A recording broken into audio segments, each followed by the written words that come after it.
Hey, Bowtie Nation, Joseph Hogue here. Thank you for being with me for another Beer Money Sunday. So, I've got my adult beverage. Hope you've got yours or whatever you might be drinking there around the world.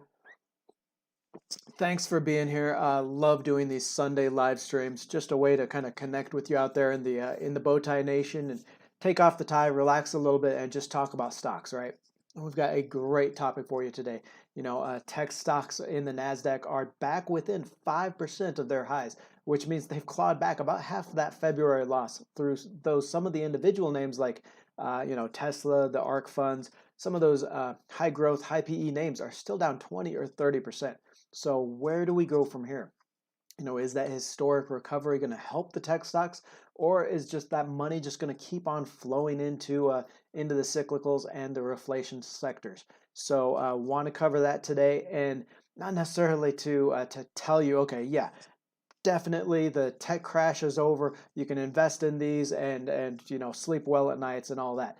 Nobody can do that, folks. You go to YouTube channels, you go to CNBC or wherever you might get your investing news, and investors want to think that one person has all the answers and can time the market perfectly. I'm not saying I can do that. I'm not. I want you to know that nobody can do that. What I can do, though, and what I want to do in this video is show you some of the facts, some of the data behind my thinking and my analysis that I do on a regular basis, that I did for more than 20 years as an equity analyst for venture capital, for private wealth management, and help you make that decision of when to invest, what to invest in, and really, how to grow your portfolio, how to be a better investor, really, right? So let's get to it. I already see a lot of the citizens from the Bowtie Nation in the live chat. Thank you for being here. I love I love doing this every Sunday. Happy Easter for all you that celebrate. Happy Sunday for all you that don't. And just thanks for being here. I see a couple from Moscow all the way over Moscow. Where else you coming from? Pennsylvania. Happy Easter to you. Thanks for being here. Great seeing everybody from really around the world. So that's really amazing. Um, Before we get started, real quick, if you haven't signed up, I want to invite everyone to the Bowtie Daily, daily Bowtie. It's just my market newsletter. Daily market newsletter goes out 9 p.m. the night before the market opens every day. So it gives you that time to really follow those market trends, the news, and the strategies that you need to know before the market opens, whether you're trading on a daily basis or whether you're just planning on that long-term investment horizon, right? So put a link there in the chat, pinned the link there. I'll also put it in the comments below. Sign up, it's totally free. It's just something that I like to do for all you out there in the nation. The Daily Bowtie, that's our market newsletter. So I want to get started here because obviously this is a huge weight on the minds of investors. I actually just read from in the journal, the Wall Street Journal this morning, that the average investor, retail investors, have underperformed the S&P 500 by 10% since February. Okay, so the average regular investor like you and me out there has underperformed, has performed. Their returns are 10% lower than just the broader market since February, and it's because a lot of investors out there are almost exclusively invested in tech stocks or very much overweight in tech stocks. You understand in that comparison, the S&P 500 itself, so that broad general market index of the 500 largest companies based in the U.S., that's very heavily weighted towards tech as well. That's got about 30% in tech, maybe about 25% in tech, another 15% in those communication services like the online services like Facebook and social media and stuff like that. So the S&P 500 is heavily weighted in tech, and yet regular investors are still underperforming that because they're even further heavily weighted in tech. So underperforming the market, and it's because of this huge slide in tech stocks. Ever since probably about mid-February when rates did start increasing, and when when a lot of institutional investors started shifting into those reflation sectors, the cyclical sectors that we'll talk about. A lot of that money has been pulled out of tech stocks and out of that side of the market. And, like we said, at one point, the Nasdaq, the tech heavy Nasdaq, it was down more than 10%, about 11% from its peak. It's now clawed back about half of that. but where is it going from here? Are rates going to keep on going and going to keep on weighing on that? So I want to get right into it. We'll save our question and answer for the end. So if you got any questions, please just go ahead and save it towards the end, or leave it in the comments, and I'll try to get to that. Housekeeping, little couple of videos to point out. Last week's videos had a penny stock dividends videos on Friday, so check that out. Obviously, love my dividend stocks, love my penny stocks, but my holding period on penny stocks is usually about 3 to 5 years. I come from a venture capital background where you invest in those startup companies. And then you got to give them time. Sometimes there's even a lockup in venture capital where you can't sell your investment within 2 or 3 or 5 years even. So you've got to give those startup companies time to really prove that 10x return that you think they could become. But that's a long time for when you're in a penny stock. That's a long time to go without any kind of cash flow on that investment. So I love the idea of finding those dividend stocks that pay those penny stocks that pay dividends, as you were. Just as a way to kind of cash flow those investments as you wait for those to increase in value as well. So that was out on Friday. I love doing that video. This week coming up, we've got our 3D printing stocks coming out tomorrow on Monday. Part of our big ARK Invest Big Ideas series. So if you haven't been following the series, ARK Invest put out a report, a 112-page report, huge research report on the 15 life-changing trends that they're following. Just these huge universal 10-year, decade-long trends, but they didn't really tell you which stocks to invest in each, right? This report covered 3D printing, AI, self-driving, electrification, even Bitcoin, a lot of those huge trends, but really didn't get into which stocks to buy. So through the next couple of months, I'm really focusing on each video on one of those big ideas and covering those. So we'll cover in 3D printing tomorrow. Really kind of a deja vu, right? Because 3D printing has been about to change our lives for decades. All the way back into the 80s and 90s, 3D printing was developing, but it's really moving into that end use products right now, where it's really opening up a much larger market. ARK Invest actually estimates that 3D printing in those end use products could be a $490 billion market opportunity for a lot of these companies. So it's really getting to that point where it can change the way we live our lives and really become solid, significant cash flows, sales and earnings for these companies. So covering that tomorrow on Monday. Also going to be doing clean energy penny stocks on Wednesday, so be sure to watch for that. So let's get right into our topic here. Again, retail investors really focused in on that tech stock trade, and why not? It's worked so well last year. Shares of Tesla up 600%. ARK Invest Fund up a couple 100% last year. And it made a lot of people a lot of money, but then nothing lasts forever. So we want to figure out, okay, is the tech stock crash over? Will the economic recovery continue to benefit from that, or will it really keep sucking the money out of those tech stocks into the reflation sectors that I'll cover, into the cyclical stock sectors, and really how to position for that.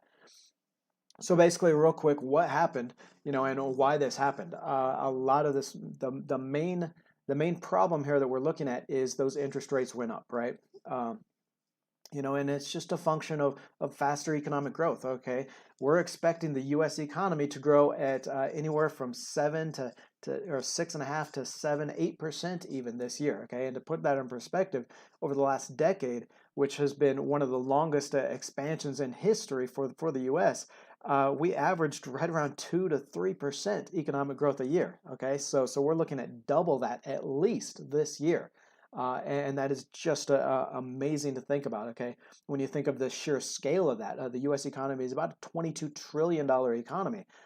So every 1% is another $220 billion added to the economy and that's 1%.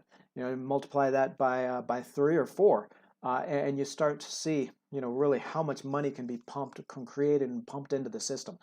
Combine that with all the stimulus money, The Federal Reserve has pretty much doubled its balance, by buying bonds and pushing cash out there. So that's another, few $1 trillion into the economy, as well as the stimulus bills. So, two things from that. Anytime you juice the economy that much, then rates have to come up. Okay, just as a function of the people, the supply and demand of those bonds, right? Also, inflation. It's going to be a real big threat this year. I don't think the market is really pricing in how much inflation we're going to get, and of course, that pushes rates up too. All right. So as we've been talking about over the past few weeks here on the channel, is that as those interest rates go up, it has a couple of effects on stocks and tech stocks in specific. Um, Stocks in general, as rates go up, as interest rates go up, and that means the rates on the bond prices or the bonds are offering as well go up, then it just kind of sucks money out of stocks. Okay, for like 10 years, or for at least 5 years, the rates have been so low, interest rates have been so low on bonds that bond investors really had nothing better to do than go back into stocks. Okay, so it pushed a lot of money into stocks, increased the stock prices there. Well, now what we're seeing is as those rates go back up, then pension funds, banks, insurance companies, a lot of those institutional investors that don't want much risk, that just need enough return to cover their cash flow needs, but don't want to risk a lot of their money, or maybe sometimes legally can't risk a lot of their money.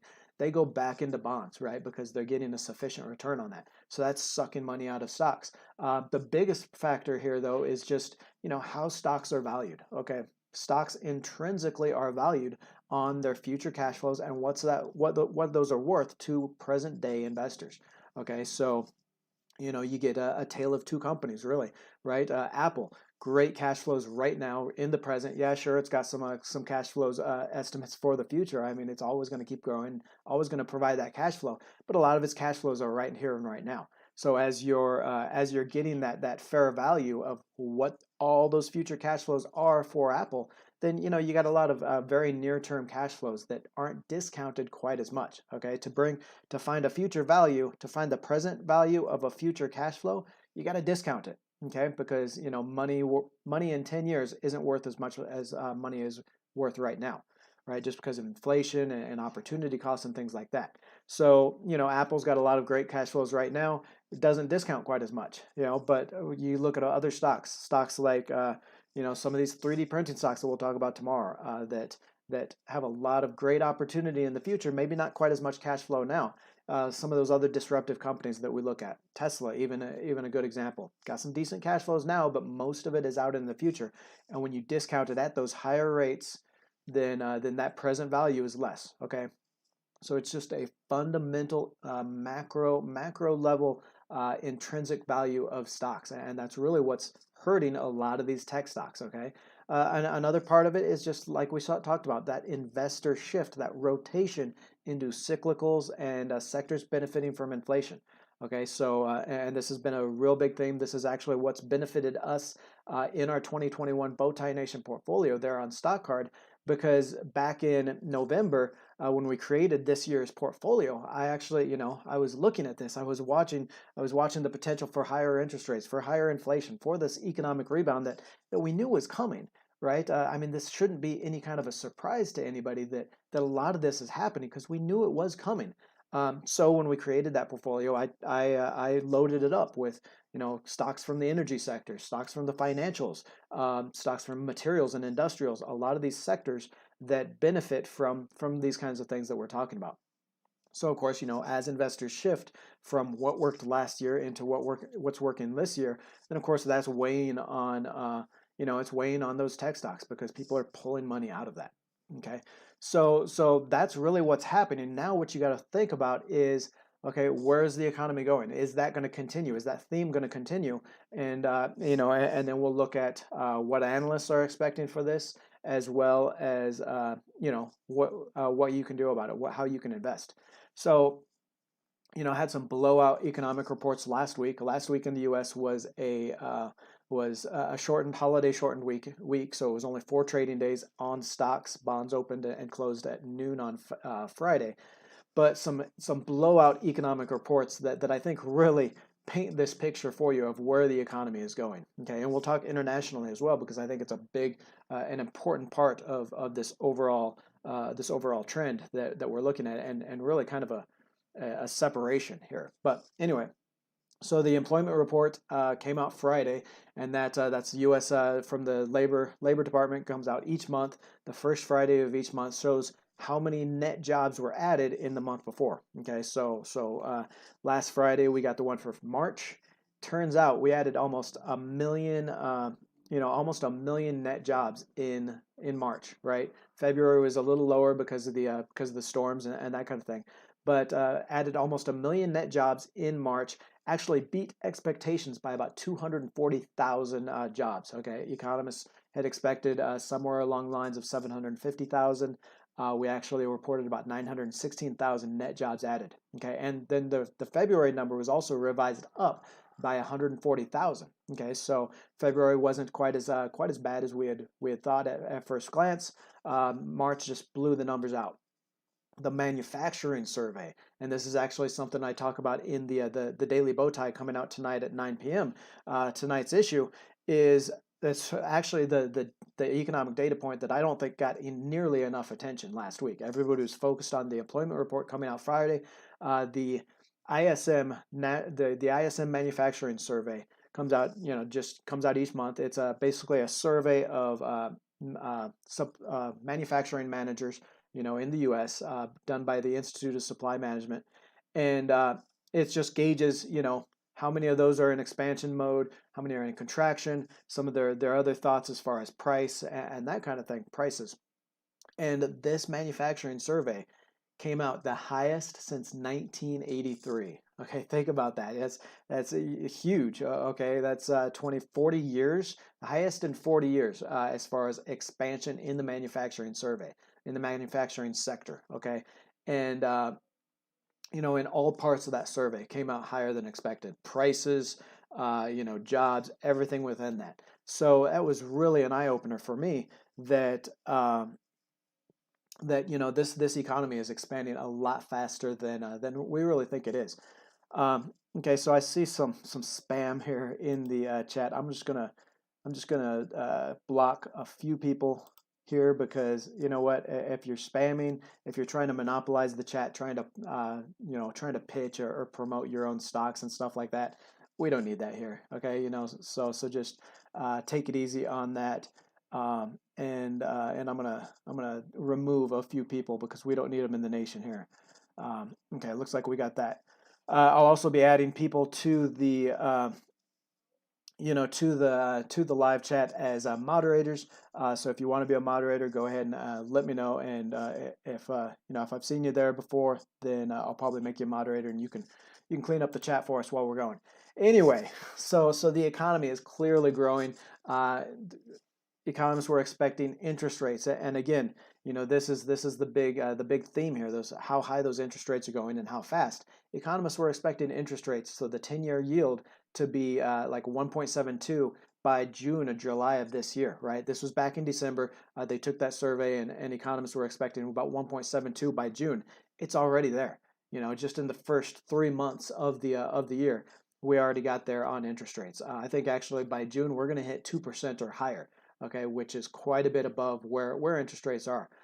The only question is, as we get closer to mid-year, June, July, and into the second and third quarter, is how much does that continue to weigh on tech stocks as it did in February, but it's not so much in March, right? So this was really interesting what happened in February. Interest rates jumped by so much and so quickly that it did start weighing on those tech stocks. But in March, as we saw, it didn't weigh quite as much, on tech stocks. So are we going to go back to, the point where tech stocks really get hit by those higher interest rates, or is it going to be something else? So let's look at what analysts are expecting real quick, and then we'll kind of look at different scenarios of what could play out here and how this could happen. And so we're moving into first quarter earnings, right? This is, first quarter is January, February, March, and companies typically report those earnings in April and May, okay? And hugely important, okay? earnings are really the basis for for stock valuations, okay? Because a stock is an ownership in a company and ownership of all those future earnings. So you want to know what those earnings are going to be. So despite all the investor sentiment that can play into stock prices and a lot of those, um, a lot of it is that fundamental earnings. Okay, so we're heading into earnings. Analysts are expecting 23.8% year-over-year earnings growth for the S&P 500, okay, in the first quarter. That's going to be the highest since 2018, since the third quarter in 2018, and really the highest in decades. Okay, 2018 we got a little a big boost from that tax reform that pretty much halved corporate taxes. So that was the big boost there. But 24% year-over-year earnings growth is ginormous. All right, and they're actually expecting about 22% for the entire year. And what we see is analysts are actually getting more optimistic. And I'll show you. Let's look at this chart here. This is a chart from FactSet Earnings Insight, and again, one of my favorite one of my favorite research resources. Okay, totally free. You go to Google, you type in FactSet Earnings Insight. It's almost always going to be the very first result there. It's going to be a PDF. They update this every 2 weeks, okay, and sometimes every week during earnings season. And this is basically a survey of all the analysts, working on Wall Street that want to give their opinions on where earnings are going, where earnings have been, valuations, just a lot of great information that I always use.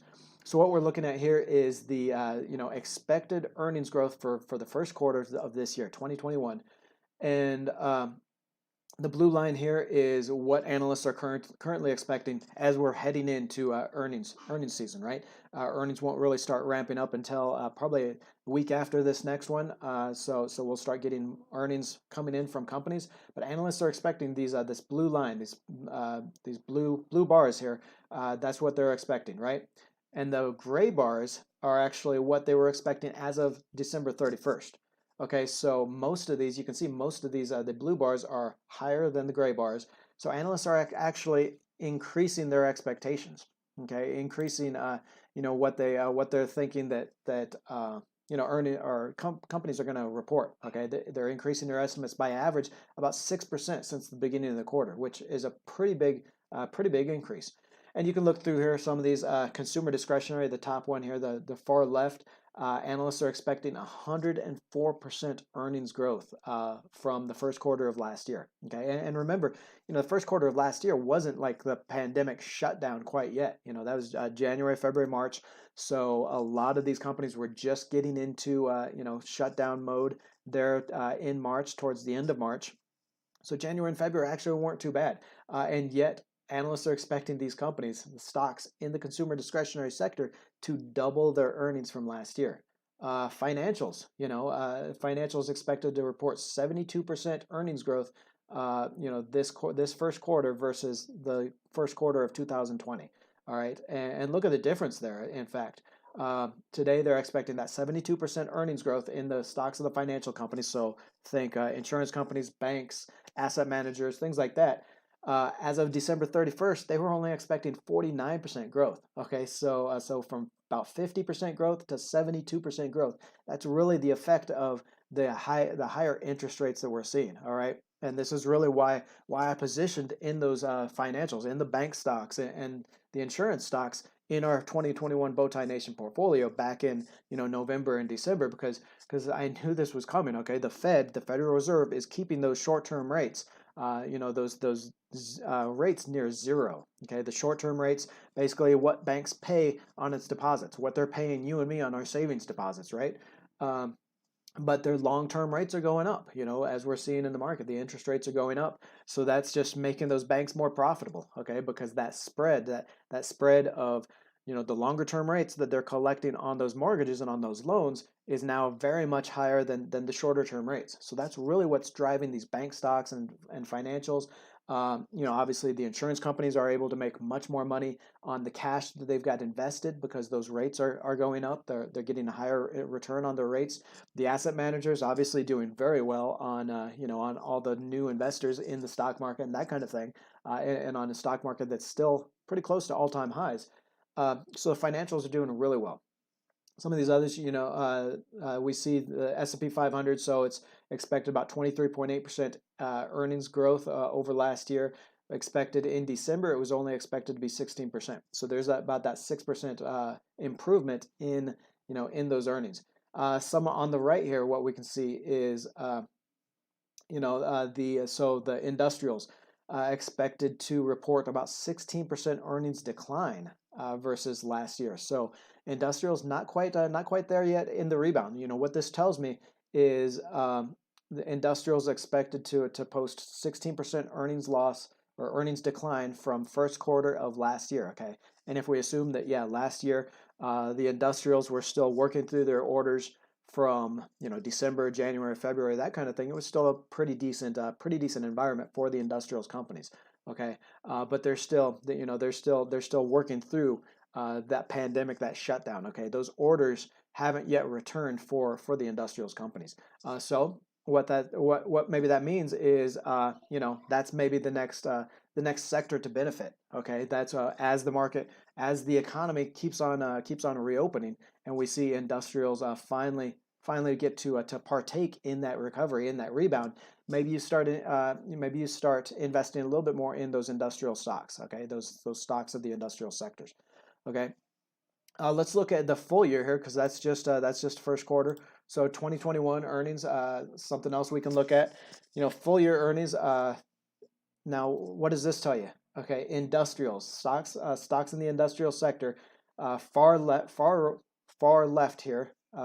We've got expectations for them for the whole year to report 90% earnings growth over last year. Okay, versus back in December, analysts were expecting them to report about 78% earnings growth. So not only are stocks in the industrial sector, the companies in that sector, not only are they expected to report higher earnings growth than any other sector, but analyst expectations for that earnings growth is increasing. Okay, and what did we see in that last one? We saw that they were expected to report, they were clear over here on the right, negative 16% for this quarter. So ask yourself, how do stocks in the industrial sectors, companies in that sector, how did they go from having such a god-awful first quarter, negative 16% earnings growth, to 90% earnings growth for the year? Analysts must be seeing something pretty damn good for the rest of the year for stocks in that industrial sector. Okay, so this is what I'm thinking. When I look through these charts, and when I try to match up some of the ideas from this chart, is obviously we're expecting industrials to do a very good, very amazing second, third, and fourth quarter if they're expected to rebound like this. So maybe it's time to start looking at some of those stocks, some of the best of breed stocks in that sector, and really position your portfolio for this ahead of that comeback. Some of these others, we can look at consumer discretionary, materials. What's interesting to me here also is that consumer discretionary is really one of the only that and communication services, and then a few here at the end, but really consumer discretionary. So think apparel, retailers, all those are really one of the only ones that have seen a decrease in analyst expectations for earnings on the year. Okay, so look at this. That gray bar is analyst expectations for earnings this year as of December 31st. They were expecting those companies in consumer discretionary to report 66% earnings growth for 2021, which is pretty darn good. Anytime you can increase your earnings by 66% in a year, that's a pretty profitable, successful company. But of course, it was just against basically zero from last year that these companies were pretty much shut down. So 66% analyst expectations as of December. Today, they're only expecting 54.5%.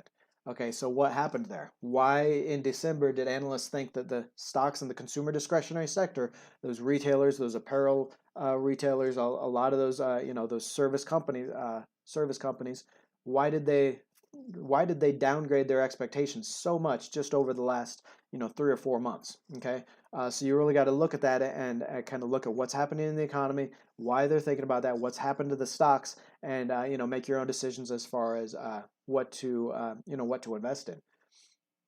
Okay, now I want to take a look at another one of my favorite charts from this, and this is a little misleading, I would say, really, okay, because this is a chart that we covered a few weeks ago, and I wanted to update on it. But this is the bottom up target price versus closing price for each of these sectors. And again, on all those analysts that are surveyed by FactSet, okay, they told them their bottom up target price. Okay, so their target price for the next 12 months in all the stocks in these sectors. Okay, and then divided by the current closing price. So basically, you've got an analyst target price on all those sectors divided over the next 12 months divided by where those sectors are at now. So it's a return. It's a return expectation on all these sectors. Okay, and what you can see here is so analysts are expecting information technology, IT stocks, tech stocks to return 18% for the rest of the for the next 12 months. And you can look through here: communication services, consumer discretionary. Even though analysts are expecting this is a little odd. Even though analysts are expecting the companies in that consumer discretionary sector to not report quite as much earnings growth as they thought they would back in December, it's still the third highest return expectations here in the market. Okay, then you got healthcare, energy, the S&P 500. Analysts are expecting about a 12.6% return on the stock market there, the S&P 500 index over the next year. And then you come over all the way over to the right here, these industrials, financials, materials, these sectors, right?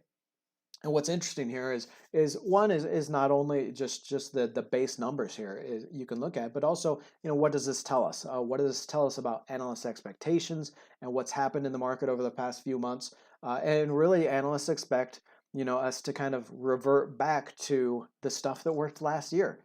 For some reason, analysts expect, okay, tech has sold off, communication services has sold off, consumer discretionary stocks have sold off here in this last month as those interest rates increased.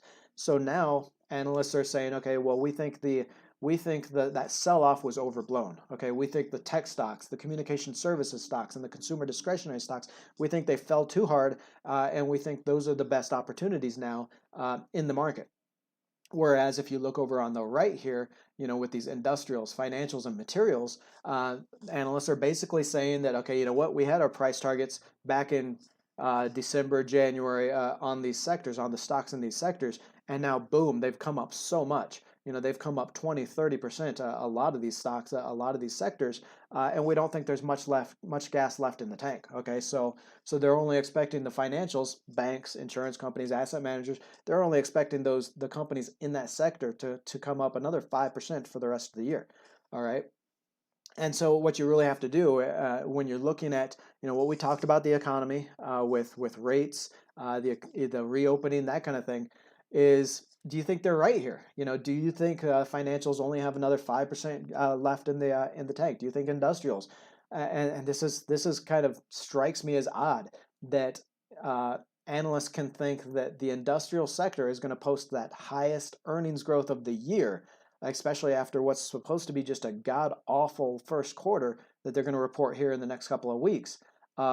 And yet they're only going to the stocks are only going to rise by 4.4% for the rest of the year. I think there's a problem there. I think there's a separation or an incongruence, right? I'm not sure that's even a word, but there's a split there between what they're saying and how much return they think is left in the market. So I would actually, say a lot of these sectors, the financial sectors, industrials, materials, I think those can do much better than what the market is expecting, what analysts are expecting.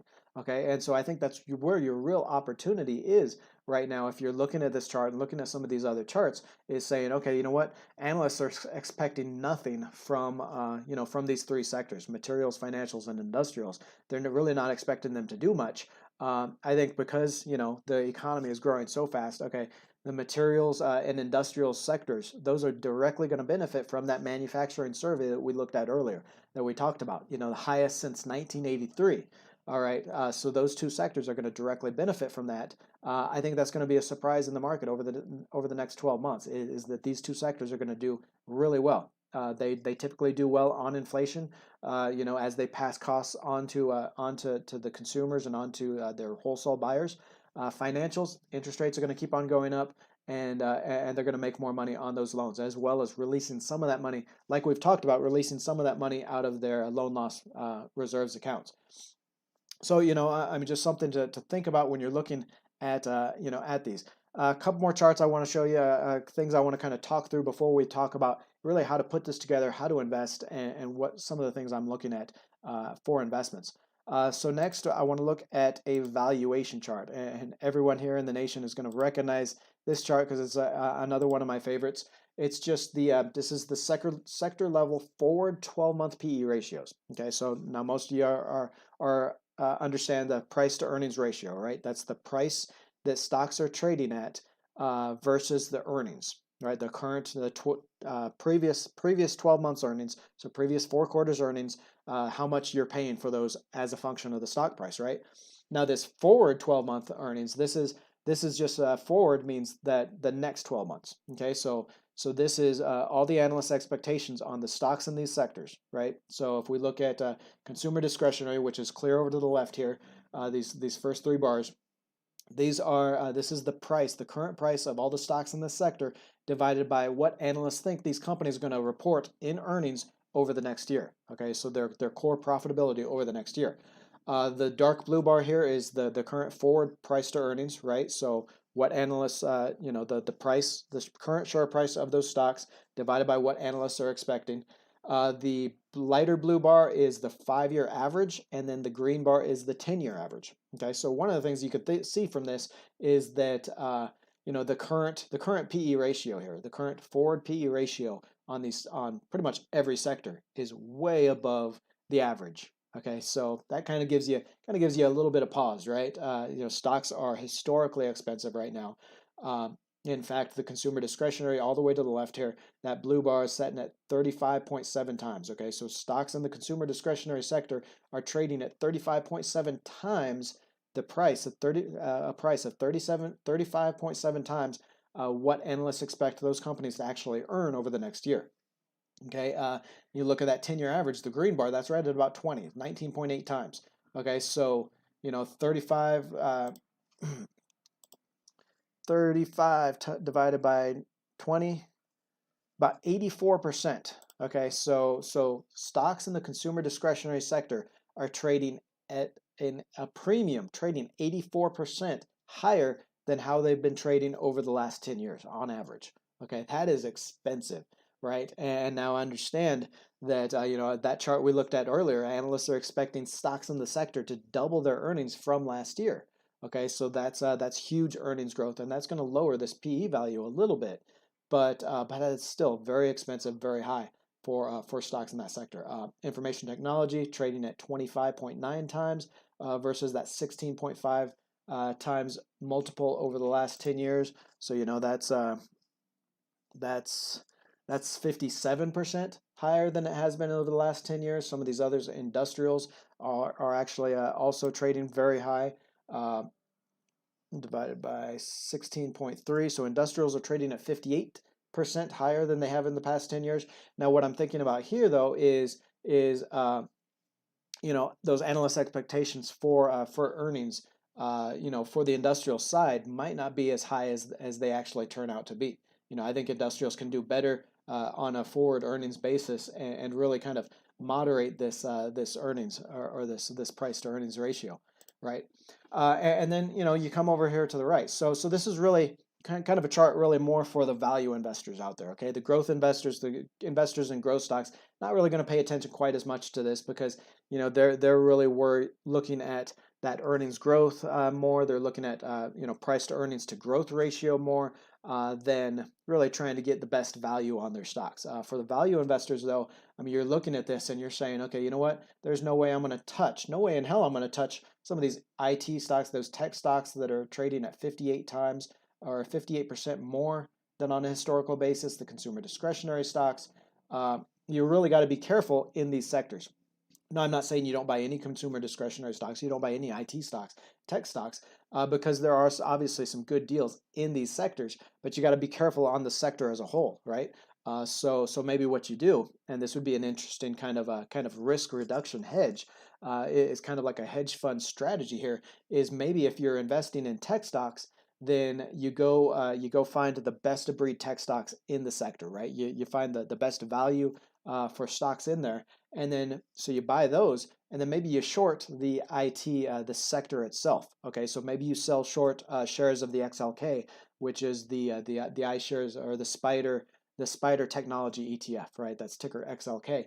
Maybe you sell those short, maybe you buy puts on that. Basically, what this is going to do, it's going to give you that exposure to those best tech stocks that you really like, that you really think could do well, but it's going to take some of that tech sector risk out of your portfolio.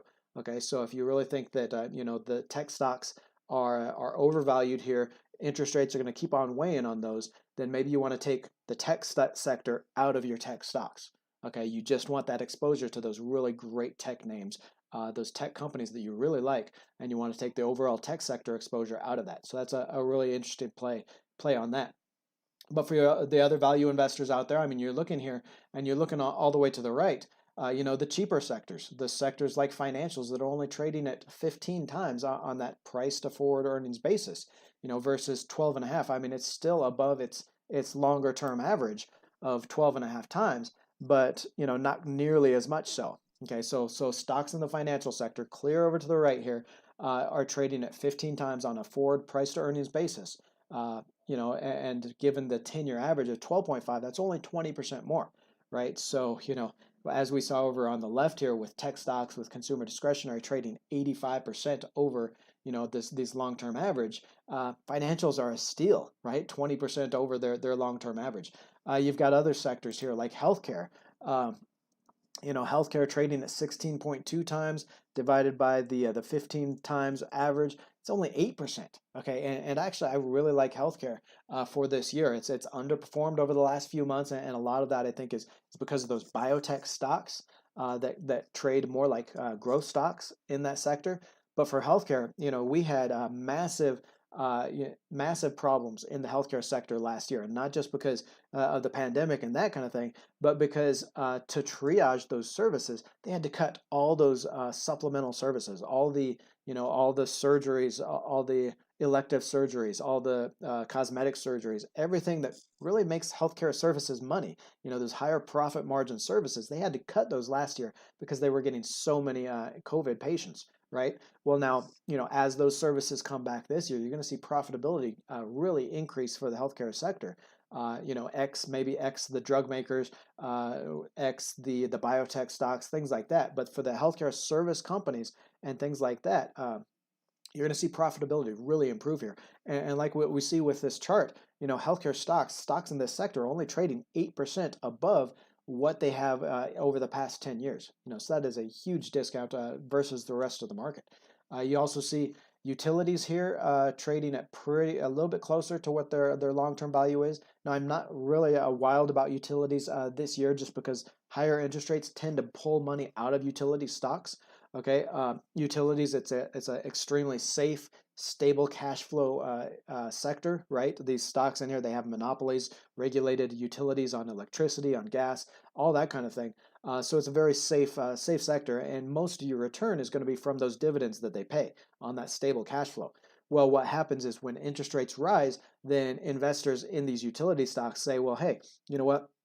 I like the safety in utilities, but I can get even more safety in a highly rated corporate bond, right? Or even from the U.S. Treasury bond. I can get more safety from that. Interest rates are higher now, so I can put my money in that and not even have to worry about the utility stocks. Okay, so it pulls a lot of money from utilities. Actually, pulls it from real estate as well, from consumer staples companies as well. And that's really what we've seen over the past 3 months. As interest rates rise, a lot of these safety sectors have been hit pretty hard because because there's now better opportunities in bonds and at those higher rates. So not really sold on utilities here, even though it's fairly cheap sector. But materials here, you've got materials, healthcare, and financials. All three, very relatively cheap sectors that I think can do well. That I think can do really well this year. So if you put a lot of this together and kind of what I'm thinking here in the analysis, and then we'll get to how to invest. I don't think tech is going to crash again. Okay, but it's likely going to underperform on those higher rates and that valuation. Okay, so if you look back at where interest rates were in 2019, even as far back, even as near back as 2019, a couple years, economy was still doing very well. We were still benefiting or the companies were still benefiting from that tax reform. Okay, not necessarily that individuals were benefiting quite as much from it, but companies were making huge profits on that tax reform, 2018, 2019. And yet, price to earnings ratios were very much lower than they are now. Price to earnings ratios were maybe 20 or 30% lower than what they were right now. And that's really the effect of how much interest rates have come down, had come down since 2019. All right, so what you got to be thinking about this is, as interest rates go up, then it gets very hard to support these kinds of PE ratios that we're seeing in the market. Okay, and as we saw, tech, consumer discretionary, have some of the highest PE ratios in the market. Okay, so even as we open up the economy and all this pent up demand and all this money starts flowing into the economy, it's still going to be hard for tech stocks to outperform like they did last year, just because higher interest rates are going to make that fundamental value much harder to support. It's going to make that present day value of those future cash flows very much lower. So not necessarily another crash for tech stocks coming, but that doesn't mean they're going to outperform. That doesn't mean you're going to get the same 40% return that you got last year in those stocks. In fact, I think there's a lot of other sectors, a lot of other stocks that you want to look at, like healthcare, like financials, materials, even energy, which has come up quite a bit. Look at those stocks in those sectors for those higher returns. Another thing that I think is going to weigh on the market, and it's going to be really a big trend, for the rest of the year, but really over the next few months, is inflation. Right now, the chairman, the Federal Reserve, all the board governors there, as well as Chair Powell, they are doing everything they can to talk down inflation. Okay, they're saying, you know what, we know we're going to get higher inflation than 2%. We don't care. We're going to let it go above 2% before we start raising rates. They're saying that they think inflation is going to be, just for this year, and then it's going to come back down next year. And that might very well be the case. Okay, as inflation starts building over these next few months, and it will start building over these next few months, you're going to get into, towards the end of April, May, June, especially, you're going to start seeing some very high inflation numbers out of the market. Okay, and okay, so the theme right now, the narrative right now is that it's just temporary inflation, no big deal. It's not gonna hurt the markets. It's not gonna raise rates, right? Because inflation is a core component of rates, interest rates, right? If investors are going to invest in a bond for 30 years, they're going to want a higher return on that bond. They're going to want a higher guaranteed return on that bond if they're going to lose a lot of that money to inflation, right? Over the last 10, 20 years, we haven't had hardly any inflation. So bond rates have been down very low. Investors just, didn't worry about inflation. Well, now if inflation starts creeping up and investors in bonds and fixed income, they think, okay, you know what?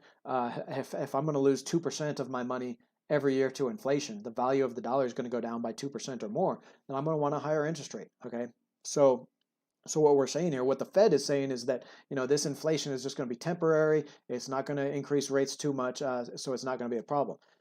That may be the case, but as inflation starts increasing over these next 3 or 4 months, the market is going to start reevaluating that narrative. Okay, the market is going to start saying, right now the market believes okay, yeah, we're going to have inflation this year, but not so much next year or over the next 5 years.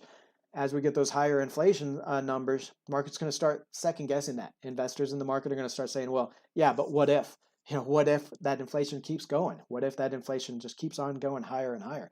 And that is going to raise rates. Okay, what's important for inflation is not the actual inflation number, but those expectations for inflation. And I think it's really going to scare the market. It's really going to drive those rates higher. And again, just basically just the same as what we've seen over the last couple of months. And interest rates are going to jump. And it's going to weigh on those tech stocks. It's going to weigh on those growth stocks in the communication services sectors, things like that. So a couple of ways to play this, ways to invest. I still prefer, like I said, I still prefer stocks in the energy, financials, industrials, and materials sectors. And I understand, I fully understand, folks, that these aren't sexy, hot stock sectors. These aren't the stocks that made you that doubled your money last year, right? These aren't the stocks like in the tech sector that went up 40% last year. But that theme, that narrative, that market narrative doesn't work every single year. It doesn't go forever.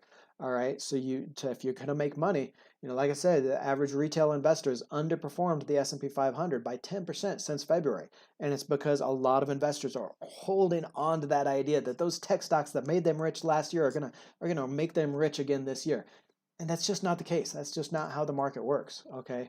It's a completely different environment, economic environment, market environment, completely different environment than what we had last year. You have got to shift your thinking. You've got to rotate your stocks into these other stocks. And I still truly believe that energy stocks. Okay, the U.S. has got about 30% of the population has inoculated, has given a vaccine, at least one dose of the vaccine to 30% of the population. That's going to be as high as 50 or 60% through April. So if the U.S. is reopening, that's going to mean higher fuel costs. That's going to mean more traveling. Okay, the disappointment has really been in Europe. Canada's at about 11%. Europe's at about 11% on one dose vaccines for the population.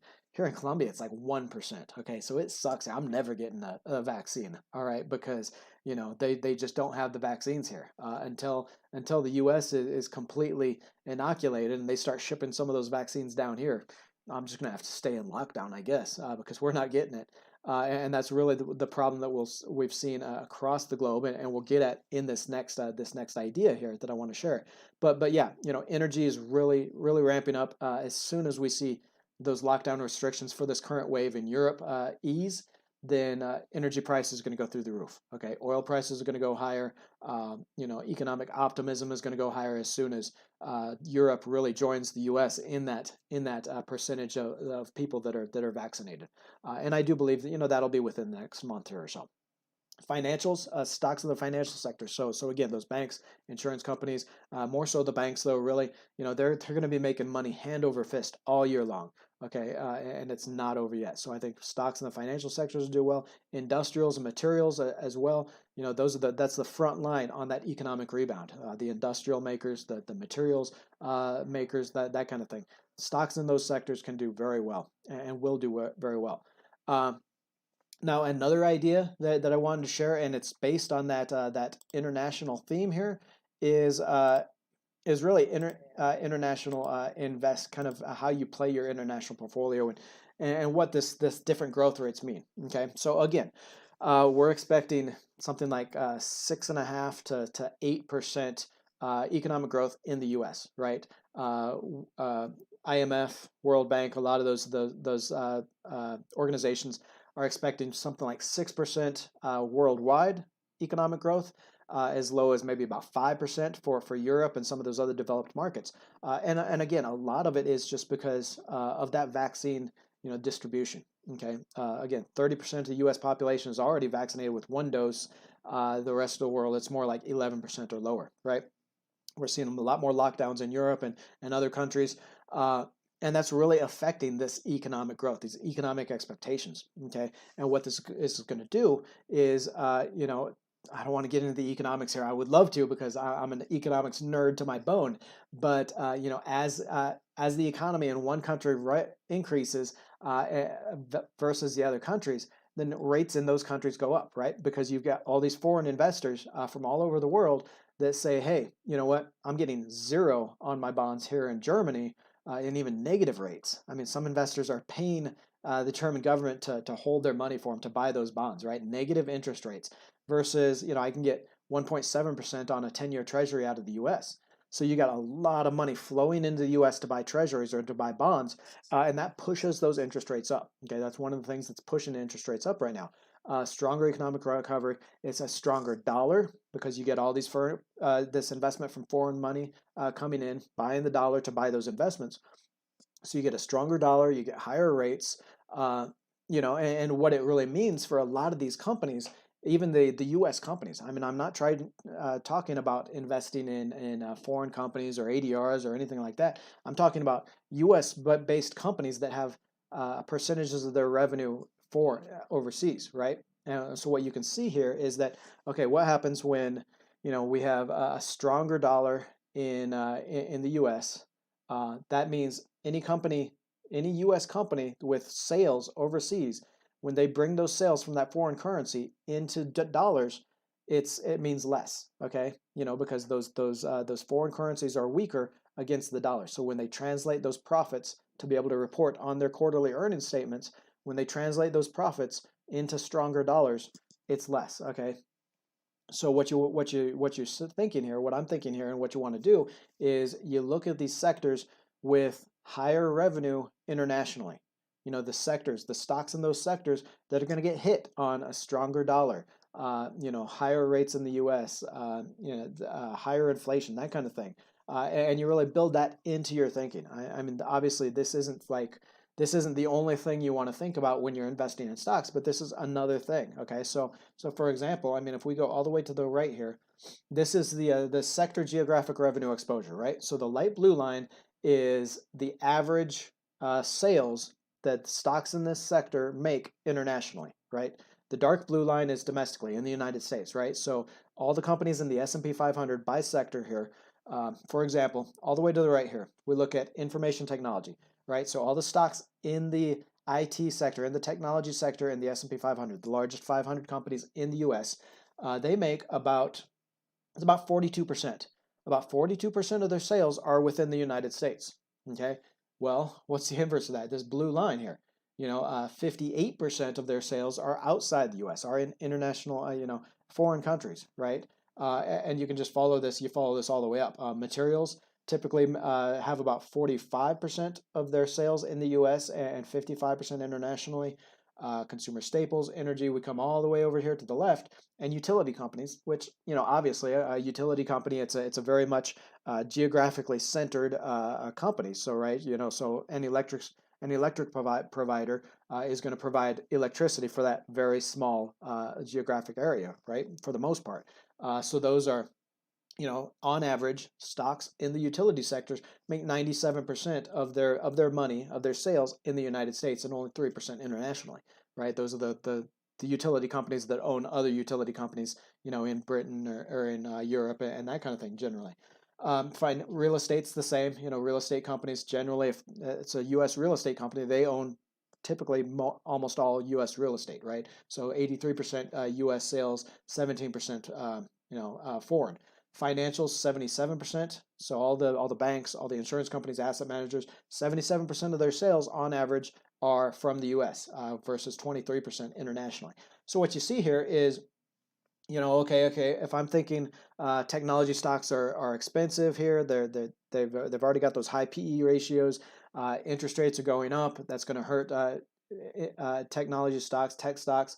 And then here, I mean, they're also going to get slammed on those foreign revenues.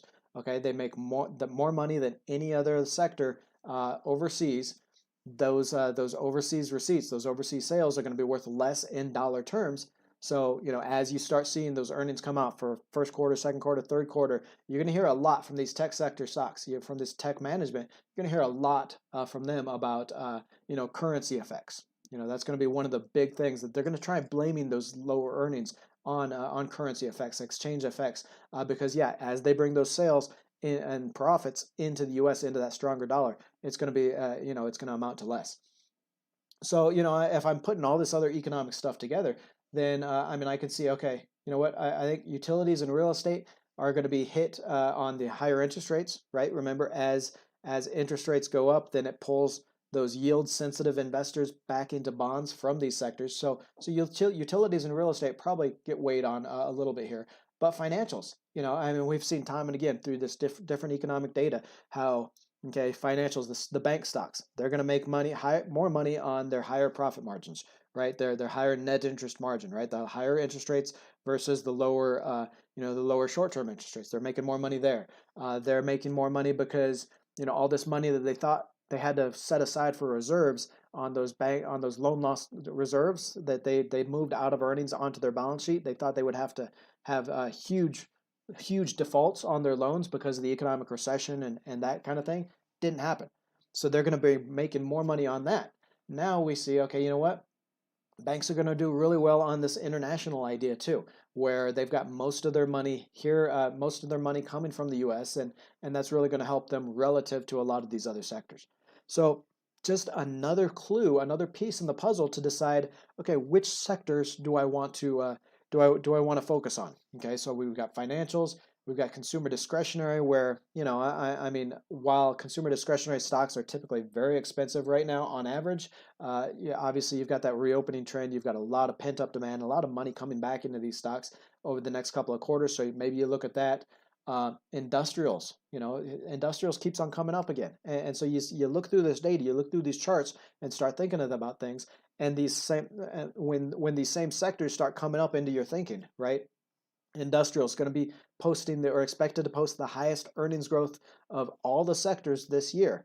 Okay, here we see industrials have 65% of their sales here in the U.S., which, with a U.S. economic growth of 6.5 to 8%, you want to be in stocks that are getting their money from that growth. Okay, so industrials, just another example, another time when industrial sector came into our thinking on this analysis.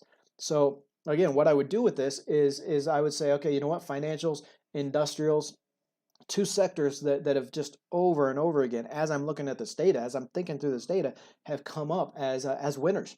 So then I can go into the stocks in that sector. Okay, so what I want to do here, let's look at this and show you kind of how to find stocks in that sector. Okay, this Tesla, we'll leave that because I'm going to do an example on that here in a minute.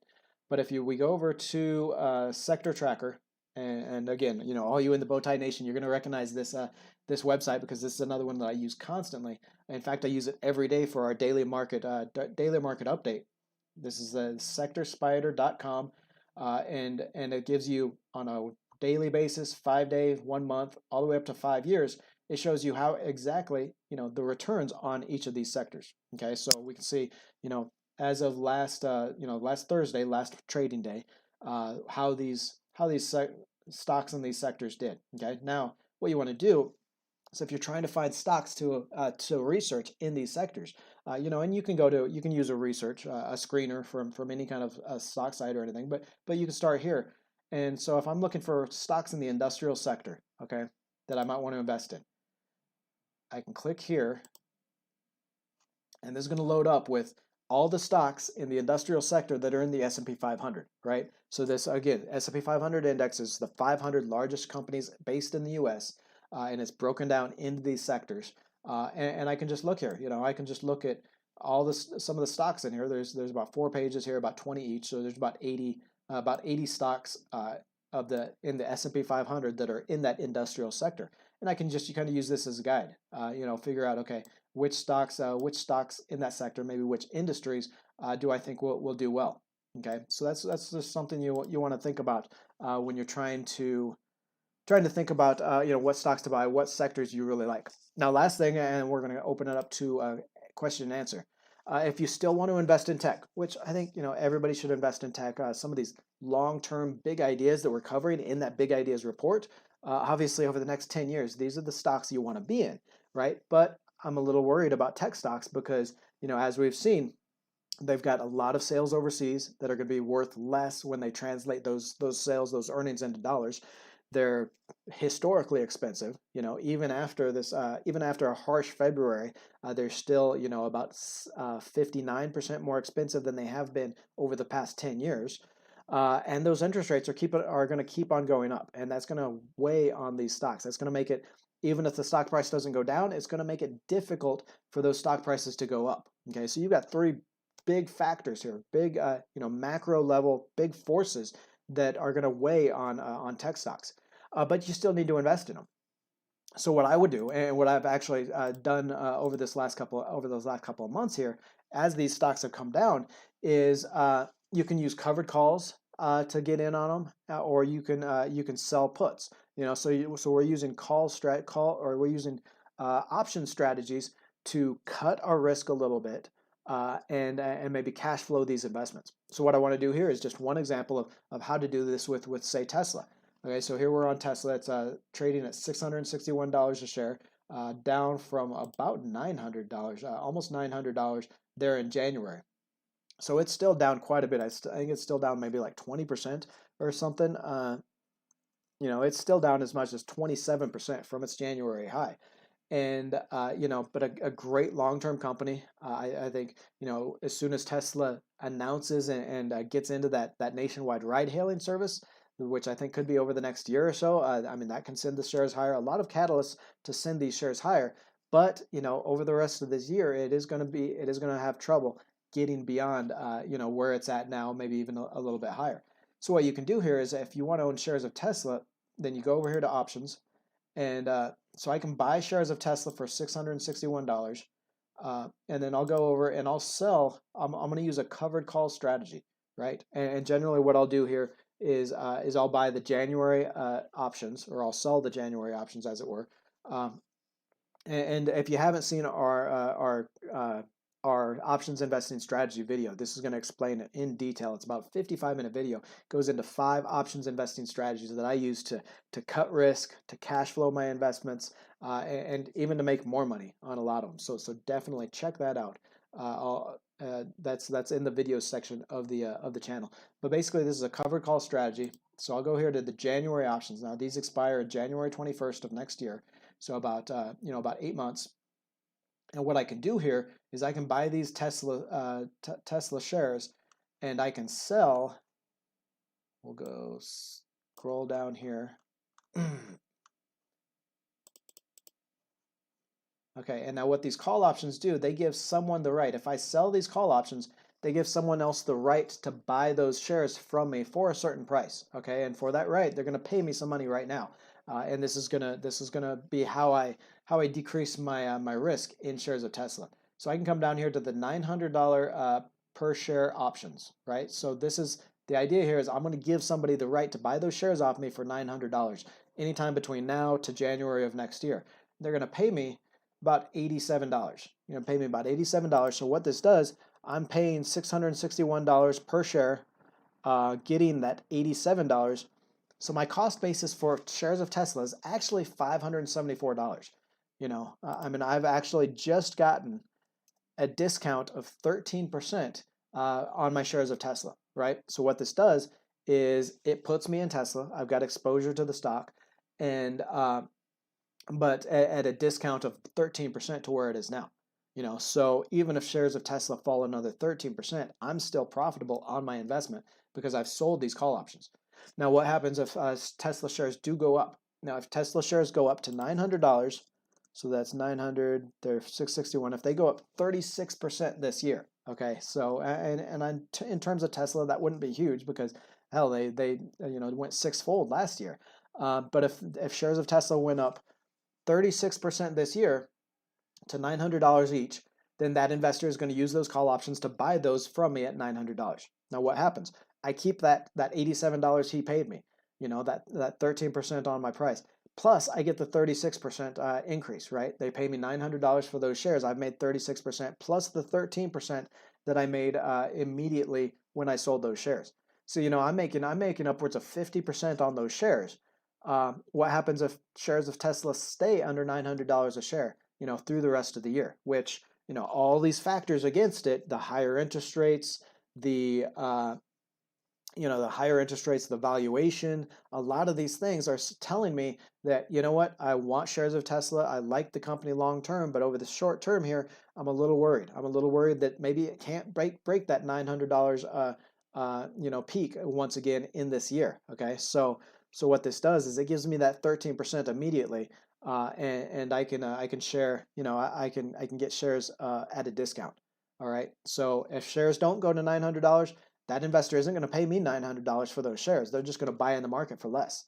Okay. So I keep his money. I keep that $87 he paid me for those call options, and I keep the shares. So what happens is I've made 13% on those shares, whether they go up or down. And then I own them. I can do what I want with them, after those call options expire. So just a great way, an interesting way to lower your risk in some of these tech stocks, some of these expensive stocks, these growth stocks, get exposure to them or keep exposure to them. Maybe if you've already got shares of Tesla, maybe you sell some of those call options. So it's going to cash flow your investments. It's going to lower your risk just in case, for the rest of the year, they don't do quite as well as they did last year. Okay. So, I want to open it up to questions here.